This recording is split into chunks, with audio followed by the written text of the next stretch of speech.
Thank you, guys. I've done a lot of summer seminars for the Independent Institute in the past and always had a good time. It's good to be with you this morning.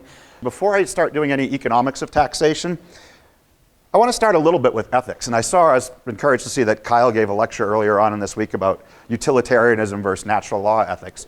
And the reason I want to start with ethics a little bit in taxation is because economic efficiency and the framework that we're using then to evaluate different tax policies during the remainder of this lecture is itself an ethical position or a normative position. So people have cares about rights, either positive or negative. Other people care about efficiency, but efficiency is just kind of a bastardized version of utilitarianism, right? Efficiency means wealth maximization in society. Why do we care about that?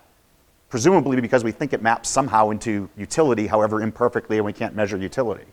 But that means it's an ethical position, and we need to consider other ones when we're thinking about taxation too. I'm reminded of Walter Williams when he was giving a lecture for me at Texas Tech. What he said, and it's very basic, he said, it's kind of kindergarten logic, but he said, if it's wrong for you to steal Williams' wallet, it's wrong for you to vote to steal Williams' wallet. Adding more people doesn't make it right.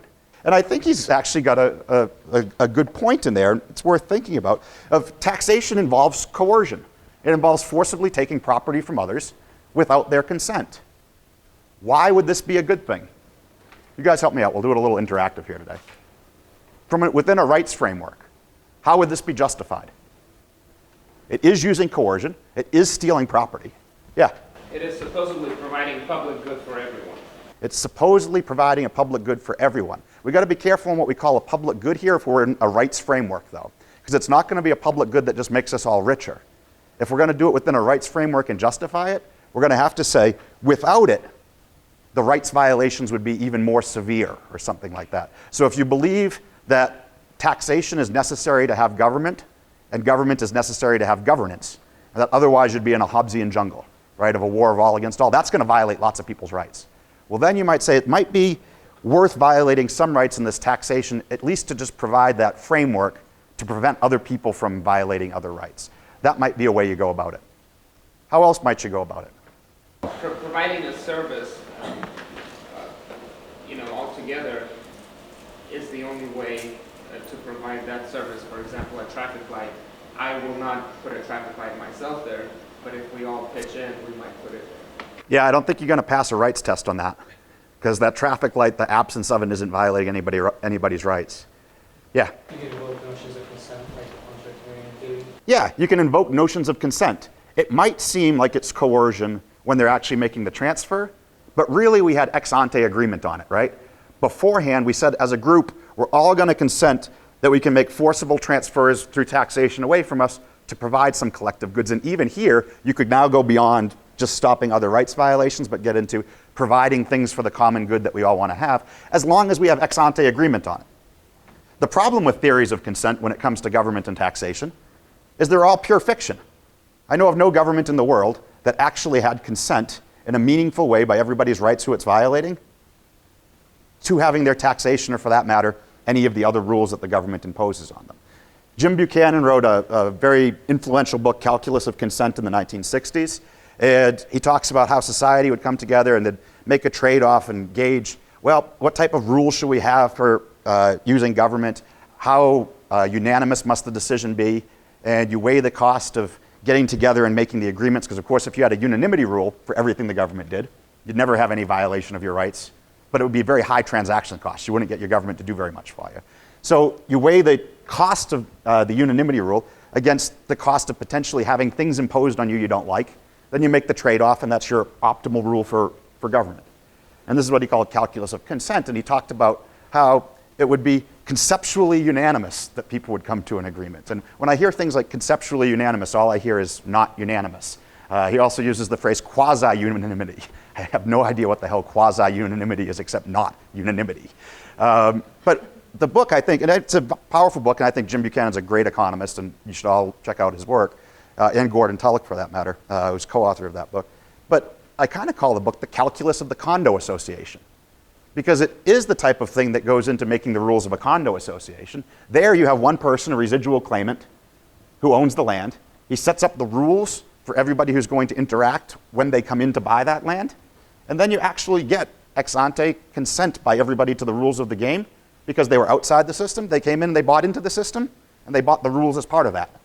Calculus of the condo association makes sense. But in terms of governments, it's an exercise that people can do to think about it, but it's never really happened. How many of you ever consented to taxation here in the United States? Maybe someone who's an immigrant who became a citizen? Did your parents? Maybe we trace it back and say, well, the constitutional founding was kind of like the founding docs of the condo association. You all were born into it. What did you get? You had 1/3 of white males at the time consenting to a system? That hardly seems binding on everybody else that came behind. Theories of consent, I think, are useful for philosophers to think about, but in terms of actually explaining on-the-ground governments, they're ex post rationalizations, not actual descriptions of how things came to be that would justify the rights violations. Yeah? What about the Socratic idea? We could leave if we want because we stay. What? The Socratic idea, we could leave if we want, but because we stay, we've consented to the rules. Yeah, but that presumes that they have a right to put the rules there in the first place. Why do you have to leave? Because someone said there were rules? They need a justification for having the rules first. All right, I just wanted to raise that to think about it in terms of, we can think about taxation necessarily is going to violate somebody's negative rights. It might be worth it, but we have to think about how we justify how it's worth it. And if you're in a rights framework, that's probably going to be about other rights. If you want to try to get into the other things, it probably means consent. Or you also might be like a normal person who's not a philosopher, and you're willing to not be either a utilitarian or a rights person. You're probably a mix of both. That's what most people in the world are, I think, when you push them. Most of you would probably not shoot a person you knew to be innocent to save the lives of 2 people. But most of you probably would tickle someone's foot against their will to save humanity. That means you care both about rights and utility, and not an either-or person. So we could think about these trade-offs as we're talking about taxation too. So how about efficiency? So efficiency is a normative standard. So in economics then, what's the economic justification for government? And we'll work from government back to taxes. Yeah? Okay, one might be to defend property rights, but if we're going to have an economic justification for it, we have to have a justification where you need the government to do it because otherwise it won't be done. So I've got a 45. I'll defend my property rights. I live in Texas now. You could still make a property rights justification for government, but it's a bigger argument. So help me out with this. What's the bigger argument? What's the economic justification for the state? Lessens transaction costs. Lowers transaction cost. Okay, so it could be that you could enforce your property rights individually, but it's at high cost. If we collectively enforce our property rights through government, it's at lower transactions cost, we're wealthier. That would be a good justification. Yeah, others? Judicial system. Judicial system, again, so don't give me, let me help you with the consent. So yes, I agree, many people use that. We also have arbitration and mediation. We have privately provided judicial services that are rapidly growing in the United States. These are functions that people say that the state needs to provide. But the more general one is they have to be things where there's spillovers. So it's externalities. Externalities are the justification for the state within economics. And these externalities can be positive or negative. So positive externalities, where you doing something spills over benefits to others that you don't get rewarded for. If you have that situation, left to private incentives, you're going to underprovide it. So this is a classic of, public goods would be a positive externality situation. We had come up with an economic justification for the state. So classic among these that people use, although Abby was telling you how it gets distorted, would be national defense. So if I don't contribute any tax dollars towards national defense, I'm still going to get the same national defense that I would otherwise. The government can't exclude me from it. Presumably their missile defense system will protect me whether I pay or not. That means I have an incentive to not pay and to free ride on all of your contributions, but you all have that incentive too. As a result, we're going to raise too little money for national defense, and we won't have it if we don't have a government. That's how the argument usually goes then. So you have things like, if you're going to, I don't need to make a graph on it, excludable and rival are your two categories. So if the good is both excludable and rival, it's a private good. Normal markets work well. My pants are an excludable good, and it's rival. Only one person can be in them at a time, and I'm capable of excluding people from getting in them. something like national defense. You can't exclude the non-payer, and having extra people consume it, it's non-rival.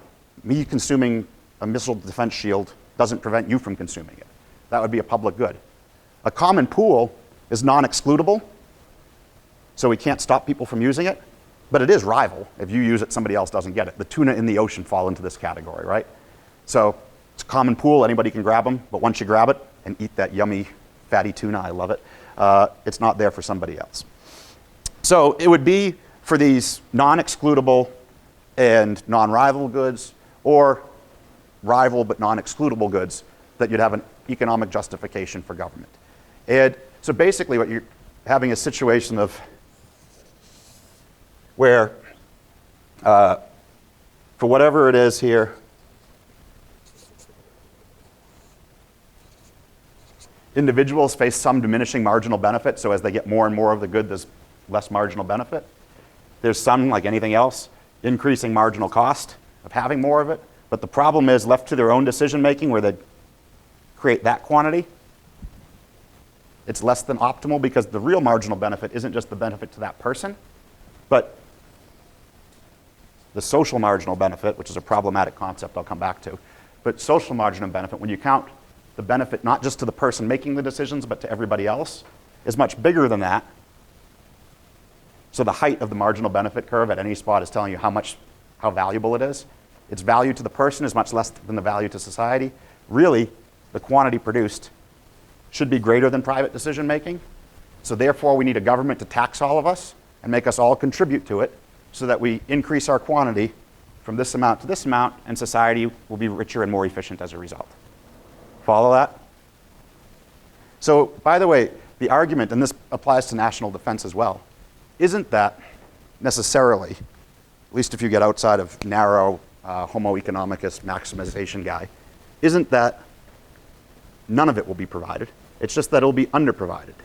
So it's not saying that no national defense will be provided. They're just saying less than the optimal amount will be, because people might view it as some benefit to themselves. And what people consider benefits, of course, are subjective. So, you know, it's odd things when you see salaries don't increase in the military, but volunteers go up when there's a war. Homo economicus doesn't do that. The job just got riskier, and marginal benefits supposedly would be the same. What's going on? People motivated by ideology, by other people's views of them in society, by all sorts of things. So it's not saying that people wouldn't provide national defense. It's just saying it'd be less than optimal. So we're going to have taxation in order to push you out to get more of that. Similarly, for negative externalities then, it's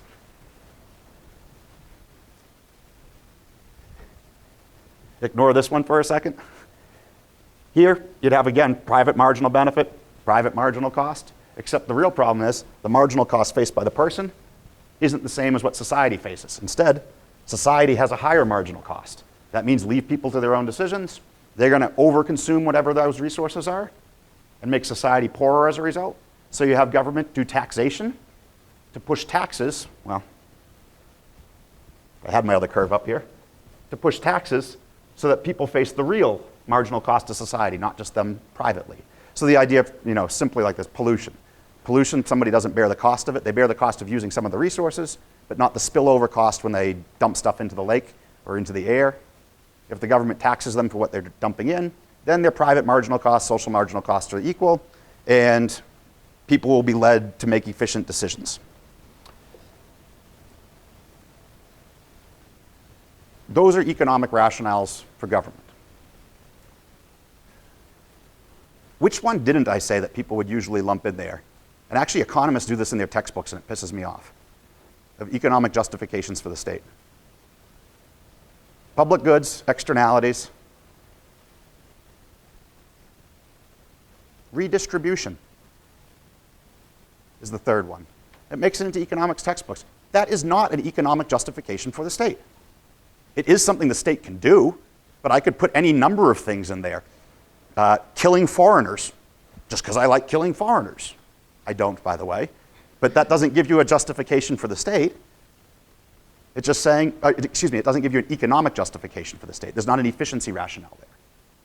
Redistribution is just another normative goal that's different than economic efficiency. It doesn't promote economic efficiency. You might have a different normative theory that says, I don't think the market would do a just distribution of income according to my theory of just distribution. Therefore, we should have a state to do it. That's fine, but it's not an economic justification. It's a different normative justification that you have. It's outside of that. We need to recognize it for what it is. And then you can also recognize the trade-offs that come with it in terms of loss of efficiency from actually doing the redistribution and weigh those things against each other. But I just want to be clear that it's outside of an economic justification. All right. So this is odd for me. It's giving a lecture so far on why the state is good. This is not a typical habit of mine. So staying within the efficiency framework right now, there's trade-offs though. So we might have a rationale for the state. We want it to do public goods and externalities, but now we need to finance it. That's the bad part. That's the taxation. Now, why is taxation bad in economic terms? Yeah? Because it causes deadweight loss. Because it causes deadweight loss. He's even got the lingo, right? So taxation is not bad for the same reason it's bad in a rights framework. In a rights framework, it's because you're unjustly taking someone's property and transferring it to someone else. In an economic efficiency framework, a transfer is just a transfer. It doesn't matter for efficiency who has it. If a robber takes your money, the economy's not any poorer. You're poorer, he's richer, economy's the same. Just as efficient, as long as you're not investing effort to not get robbed and he's not investing effort in robbing. The loss to the economy is his effort at robbing and you putting locks on your door. Those are deadweight costs. So they're deadweight costs of theft. So similarly for taxation, while in a rights framework, the transfer is the negative. In an efficiency framework, the transfer is indifferent. The bad part is that it's going to create deadweight losses. Deadweight losses are losses people suffer that nobody else gets. That makes your whole pie smaller. That's the inefficiency. So I suppose we can do just intuitively a simple one of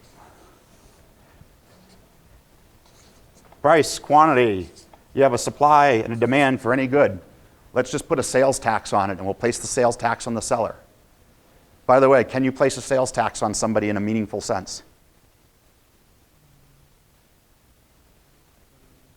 Actually, I'll show you. We can say the seller has to pay this tax. Seller of the good who supplies it must pay the tax. All right, well, this line here is literally his opportunity cost of supply. It's the amount of money he has to be given in order to bring something to market. And let's say the old equilibrium was at $5. Well, now for him to give that same quantity of unit, let's put a $1 tax on it.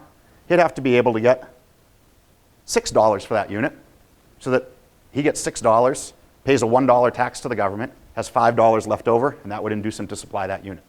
The same is true everywhere along this. So the supply curve just shifts north all the way along by exactly $1, the amount of the tax. Supply with tax. Who bears the burden of this tax? Does the seller bear the burden of the tax? Does the buyer? It depends, right? So by law, you can put a tax on somebody, but in economics, the government has no control whatsoever over who pays a tax. They can mandate it, but because you'll hear this from politicians all the time, right? Oh, we're just going to tax corporations.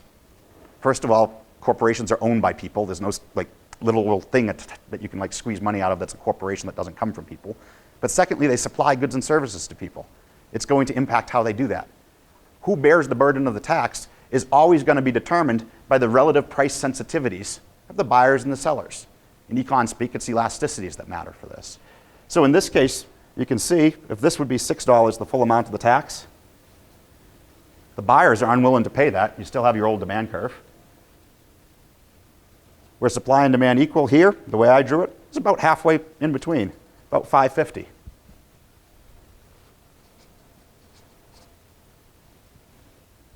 So in this case, the seller gets $6 for his unit. The seller gets $5.50 for his unit. He sends $1 to the government. He ends up with $4.50 afterwards. In the past, he used to end up with $5. Meanwhile, the buyer, who used to pay $5, is now paying $5.50. Both of them bared 50% of the burden of the tax Because the way I drew it, the price sensitivities of both the buyer and the seller were relatively equal. More generally, though, whoever is more price sensitive is going to pay less of the tax. Whoever is not very price sensitive is going to pay more of the tax. But what happened in the process of this is that for the economic efficiency, it doesn't matter who paid more of the tax. Again, that's just the transfer. It's what comes with it, the deadweight loss. Because what we really have, when we think, it's easy for economists, and you've all been in courses where economists probably don't emphasize this enough, what these lines mean. Demand curve. The height of it at every point is the valuation the buyer places on that marginal good. The supply curve. The height of it at every point means the seller's opportunity cost of supplying that resource, or the value to him of it. For efficiency, every time that seller values the good less than the buyer, we want them to trade. That makes the world a wealthier place. And nothing changed when we added the tax here about the real opportunity cost of the resources or the buyer's demands. But what did happen, because they have to take account of the tax, is it drove a wedge between the price that the buyer has to pay and the price that he's valuing the good at, and the seller of what he's going to receive versus his opportunity cost. As a result, the quantity decreases when you have a tax, so they consume less of it. But look what happens. Actually, I've got other colors here. Don't have to be all black and white. That whole range there, demanders value the good more than sellers do. But they don't swap. Why don't they swap? Because the tax is driving a wedge between the mutual agreeable terms that they can do. So as a result, society is poorer by the difference in quantity times the gap in how much they value the good. Why are taxes bad from an economic standpoint? This. Not the transfer, but it's because it drives a wedge between the gains from trade, so we don't make the economic pie as big as possible. It also distorts your behavior in other wasteful ways. So, United Kingdom, actually I don't remember the tax rate off the top of my head, but it was up 95, 97% at one point, late 1970s, early 1980s in terms of income tax. Under Thatcher, when they reduced the income tax rate significantly in England, what do you think happened to the sale of Rolls Royces? How many think it went up? 2, 3. How many think it went down? 2. How many people have no freaking idea? The rest of you, we now got most hands. Sales of Rolls Royces plummeted, actually. Why? People all of a sudden had more income. Well, is it from a legal basis that people are actually paying their taxes instead of trying to avoid it? Yeah, because before, if you could buy a Rolls Royce as a business expense, it was 97% whatever discounted, right? You were only going to get to keep 3% of your extra income. So that means anything you buy that goes into your business, 97% off, 95% off, whatever the marginal tax rate was. That makes a Rolls Royce really cheap. Instead, its price just went way up after the income tax differences. In fact, you probably, I experienced this in my life because, doing public lectures like this around the country, I make decent side money, and that's business expense. Well, it's taxed about 35% probably. That means anything I buy that's a business expense is 35% off. When I'm out traveling, eat an extra good dinner? Sure, it's 35% off. $200 bottle of wine? Yeah, why not? It's 70 bucks off of it. That's like a $130 bottle now. I can justify all sorts of stuff. But it's wasteful because it's the after-tax calculation that you're making decisions on, not your real valuation versus the opportunity cost of that resource and an alternative use. You've probably all experienced this if you know anybody who has a business in the United States. Where do you see this typically? Like construction businesses. Look at the trucks the general contractors drive. Not only are they functional for the business, but they'll also tend to be very tricked out inside with all of the things that make their life good and comfortable. Why? 35% off. Then check out their wife's car. See what the difference looks like. But this is wasteful distortions. They're deadweight costs. Yeah? So, and maybe you'll get to this, but like if we added up everybody's deadweight loss from the tax, is that necessarily bigger or smaller than the social benefit that the tax is supposedly paying for? Or is that just like, can you find where those equal out, or is one more than the other? So it's a good question. It's an impossible one to answer. We have no idea. It's beyond the scope of economic science to answer such a question. And the reason why is, how do we understand valuations in the economy? We observe buying and abstention from buying. If you give me $1 and I give you this marker, it demonstrates he values the marker at least by $1 and I value the marker less than $1. We know what it's worth. What's the market transaction for social marginal benefit?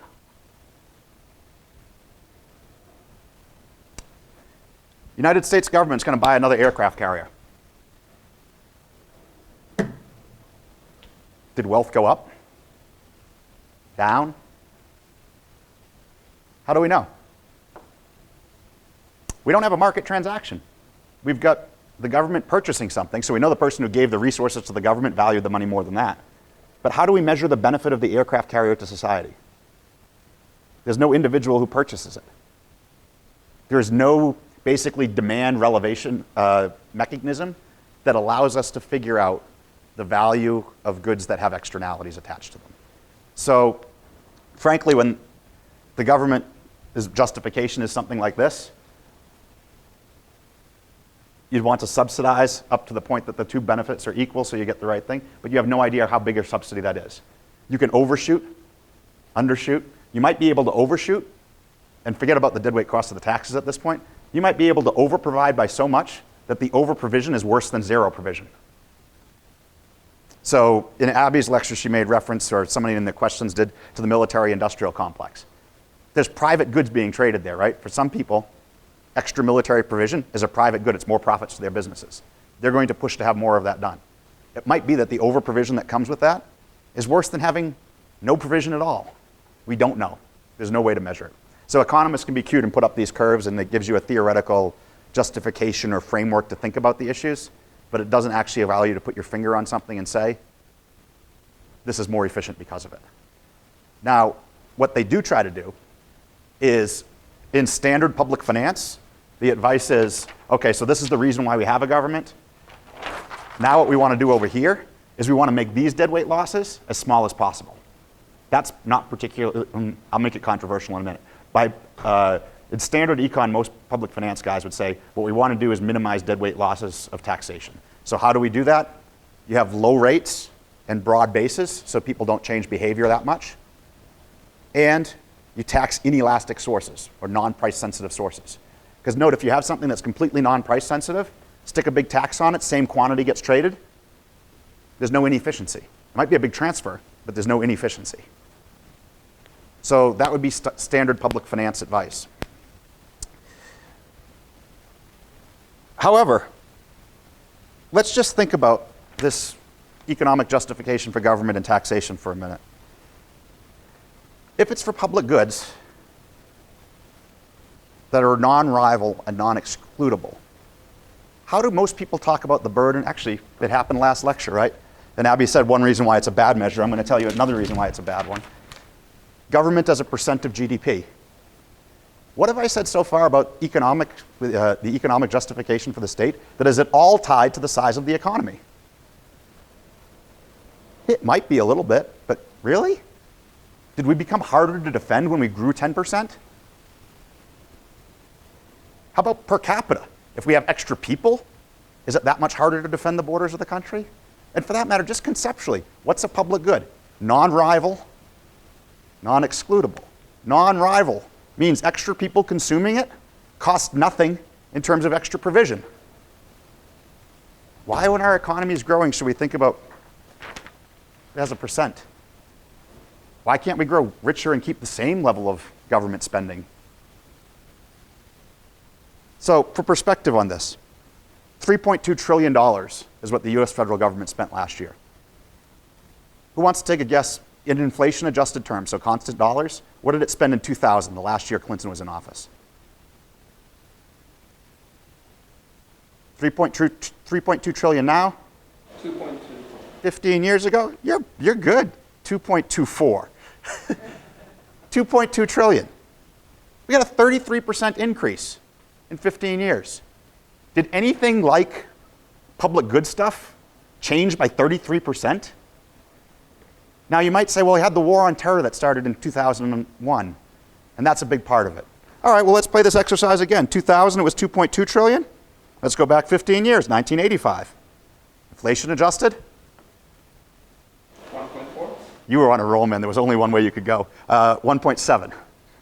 So 1.7, another half trillion increase in that 15 years. No change in wars. In fact, what do we have? You have the end of the Cold War during that time period. If anything, your public good for national defense has got to decrease. You can go back farther, 15 years before that, 1970. 1 trillion changes to 1.7 trillion. This government growth that's going on, there's no big change in public goods that requires, now, by the way, as percentage terms, 1970, 18.5% of GDP. Today, 17% of GDP. As a percent of the economy, it hasn't changed a lot. But in absolute size, it's grown a lot, and I don't know why the justification in terms of public good stuff would say grow a lot. So I didn't see it on the schedule, but I heard, Yvonne, did you give a lecture on public choice this week? All right, so I don't need to launch, I was gonna actually do more public choice than this now, but why does it grow then? It's not because economists come up with different efficiency things on the blackboard that say, oh yeah, as the economy gets bigger or we have more people, we gotta grow the state. It's other things that are going on. Part of it is the ideology of the median voter.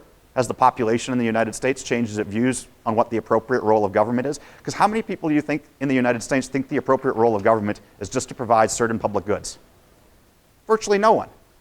They think it's to regulate our food, to tell us what to do, to be our nanny, busybody, petty tyrant, whatever the hell else it's going to do to us. And the government's going to do those things. In addition to that, I'm sure Yvonne, being a good Virginia school guy, talks about concentrating benefits and dispersing costs, right? For a politician to get ahead, you concentrate the cost, you concentrate the benefit on a narrow interest and spread the cost over everybody else. What's this other stuff? It's opposite of that, right? It's a dispersed benefit. A public good's a benefit to all of society. That's not winning politics. Winning politics tells you to do something else that leads to the growth of government of the type that we see over the last, 100 years in the United States, but also just the last 15. So standard public finance advice gets turned on its head when you start thinking about government differently. So standard public finance of taxation is find inelastic or non-price sensitive sources, and then have a broad base, lots of different types of taxes across lots of different people that are all small, because that'll minimize those deadweight losses. We still have our problem with knowing what public goods to provide and how much to provide them, but at least we'll minimize these. But if government isn't responding to some optimal economist model of what it should be doing, and is instead growing because of its own interest and those of the interest that it collaborates with against the overall welfare or efficiency of society, your standard public finance becomes very different. So this is what's called the Leviathan model of government. So one is an efficiency model. It's just supposed to do public goods and externalities, and it's going to minimize its deadweight cost of doing it. The other is, no, it's a Leviathan. It's going to steal every penny it can get out of you. It's going to give it to its favored interest, and it's going to try to do more of that. Well, if that's the case, every time you broaden the base, you might start out with low rates somewhere, but then they start jacking them up. And each time they get another source of revenue, they're going to push that one too. Instead, what you have this beast that wants to grow and suck resources away from people. Now your advice to it is, what we want to do, we want to have a narrow base so that you can't get your hands in lots of pockets. And two, you want to have it on a price-sensitive one, so as soon as they start jacking up your rates, they start losing their revenue. Because price-sensitive means you're going to respond, you're not going to keep paying it. You're going to not do the activity that's taxed. Well, if you don't do the activity that's taxed, they don't get the money. So now if you set up your taxation system like that, it constrains a government that wants to grow. Instead, every time it tries to grow, it finds its revenue sources drying up. So there is evidence when you look across, just like the United States, across the different 50 states, those states that tend to have smaller governments are ones that have narrow tax bases. So ones that don't have an income tax, who only rely on a property tax. Well, it's a narrower base, and people resent having that rate jacked up. Then you'll get people who come in and they'll say, well, this is like the, I hate this one. How many of you have heard of the fair tax? I hate the name. I know of no such thing as a fair theft. But they use this term for it. And they say, well, we want to replace the income tax with a sales tax. But what's going to happen if you do that on the national level? You're going to have an income tax and a national sales tax, and the rates on both of them are going to go up. And that's because it's in the interest of the ruled and those that they collaborate with through public choice mechanisms of governing us. So you got to keep it off the table. Before we had the income tax, the growth of government could not happen the way it did in the United States. And for that matter, evil things in the change of its scope. It wouldn't have got away with prohibition if it didn't have an income tax. Because before that, it got its money from tariffs and excise taxes, including on alcohol. They wouldn't have cut off the source of revenue. Once they got an income tax, then they can change their scope of what they're regulating and prohibiting, and can grow much bigger. Now, tariff revenue is small as a fraction of the government's budget, but it still collects. It's not like it went away. And they got income tax and other sources of tax revenue. When you constrain that base, it's harder. Now, that becomes the question of what to do about it. How can you constrain the base? And on this, I can think of a few different things, but ultimately it's about the ideas of the people, I think. So, I mean, constitutional prohibitions, I think, can be useful focal points for people. But constitutions are pieces of parchment. They don't enforce themselves. The hearts and minds of citizens enforce them. So if they get their, quote, national sales tax, I'm not going to call it a fair tax again, national sales tax, if they put a constitutional amendment in that says there can be no income tax, it's something. It changes the transaction cost. But they can still reverse that amendment and put an income tax back in if they can get away with it. What will stop them is just if people really will resist it. The median voter is there. So other things to do, decentralize and have tax competition. So the OECD hates this. They call it harmful tax competition. It's like, it's bizarro land when they talk about it, because they'll say, it's just not fair that some countries are lowering their corporate tax rates and companies are moving there, and it's distorting comparative advantage, and we want people to do things based on real costs, not fake ones. It's like, it's your high taxes that distort comparative advantage. Now you're complaining that somebody didn't harmonize up with you. When you have competition between taxations, that helps limit the take that people can do. However, there's still limitations to this. So the classic article on it is Charles Thibault from the 1950s. And he makes an overly strong claim that competition in taxation, and when you have local jurisdictions offering different bundles of public goods, will lead you to the efficient allocation as efficient as a competitive market. Well, it's wrong. There is a good thing about doing it more locally. It allows people who have heterogeneous preferences for what the collective goods are to cluster together so that you can get, some people want your local government doing lots of things. Some people don't want it doing very much. Go live among like-minded people, as opposed to having like a national policy for all of these things. That's fine. But if you have a malevolent government, one that's stealing money from you, so actually, I can make it less charge. Just doing things that nobody values. That's going to capitalize into your land values in that jurisdiction, which means if you go to sell, you're not actually going to get the benefit of escaping the taxation, because it's capitalized into the price you can sell for whoever's going to buy from you. So when that happens, the tax competition breaks down. There is no competition. And it's not just real estate taxes, but any taxes that are tied to having a residency or a business on a particular geographic patch of land can capitalize to varying degrees depending what we have about our elasticities. So competition's good, but it doesn't get you out of this. You still have a problem of if a government is a rent extractor, taking resources from society. Competition alone won't get you away from that, although it's a help. Polycentric federalism. Give me 1 second, then I'll do Q&A. So why do we conceive of things as governments that get a monopoly on a whole basket of collective goods? Why, actually, for that matter, why is the territorial extent of the United States the optimal area for the provision of a public good of national defense? Really? If Florida left, would that change things? Why don't we start instead thinking about what these spillovers are, how big they are, and then assigning to the unit where the spillovers are a function of governing? Why is your local police force and your local water department run by the same government? Is it likely that the spillovers are the same? Probably not. So what you need is a radical federalism, a federalism of function, not just of local, state, national. Ultimately, the better solution is, and precisely because